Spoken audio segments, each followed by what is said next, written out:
आत्मा का स्वरूप जब तक के ये ब्रह्म स्वरूप है, ये दृढ़ निष्ठा और अनुभव नहीं होता, तब तक के हम परमात्मा से बहुत दूर है। केवल कल्पना में ही है, वास्तविक नहीं। देखो, जैसे एक पति ने ये सीख लिया, समझ लिया सत्संग सुन करके कि मैं पहले आदमी हूँ, बाद में पति हूँ। सुन लिया, समझ लिया, लेकिन फिर भी दुखी हो रहा है, तो फिर उसने केवल थीसिस लिखने के लिए समझा है, वास्तविक नहीं सीखा है। इसीलिए पहले जो जो हमने अपने आप को समझ रखा है उसका त्याग करते करते हम पहुंच गए अपने स्वरूप में कि मैं इन पंचकोशों का आधार हूं। अब ये जो मैं इन पंचकोशों का आधार है, क्या ये मैं केवल एक ही पंचकोशों का आधार है या सभी पंचकोशों का आधार है? देखो, जो बिजली बल्ब में प्रकट हो रही है प्रकाश के रूप में, क्या वो बिजली उसी बल्ब के लिए विशेष है या सभी बल्बों के लिए सामान्य है? देखो, यदि ये बात पक्की नहीं होगी तो फिर क्या होगा कि मैं महात्मा, बाकी के छोटे आत्मा, मैं आशीर्वाद देता हूं, लोगों का भला होता है। जब तक के द्वैत का व्यापार सत्य मानेंगे तब तक के अभी हमको बहुत धक्के खाने हैं।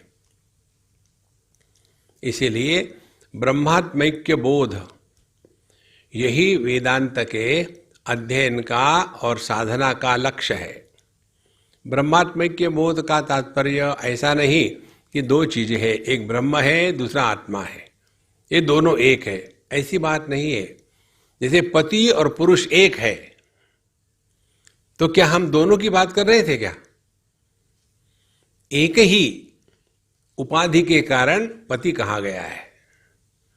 इसी प्रकार से एक ही ब्रह्म, एक ही तत्व, इन पंचकोशों के कारण उसको जीव कहा गया है।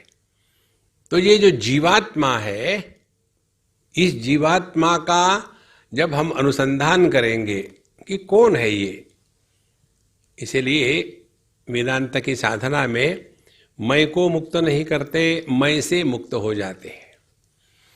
मैं से मुक्त होना माने जिस मैं को लेकर के हम सुखी दुखी हो रहे हैं, क्या वो मैं वास्तविक है या काल्पनिक है?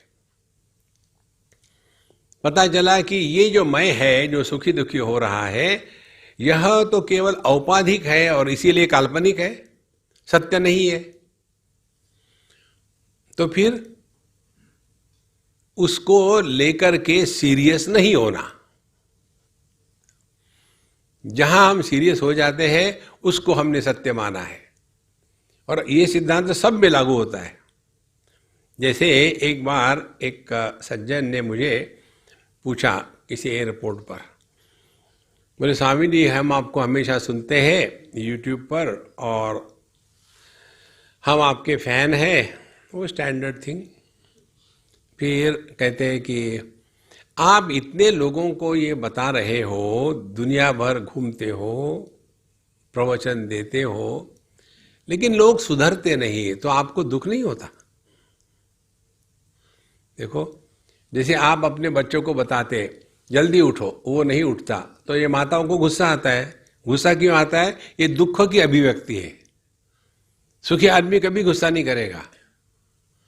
गुस्सा किस लिए आता है? मैंने कहा तुम नहीं सुन रहे हो। देखो, ये बड़ी सूक्ष्म बात है, ध्यान से समझ लेना। ये चिंतन से ही हो सकता है, डंडे से नहीं हो सकता। तब हम अध्यात्म के मार्ग पर चल रहे हैं।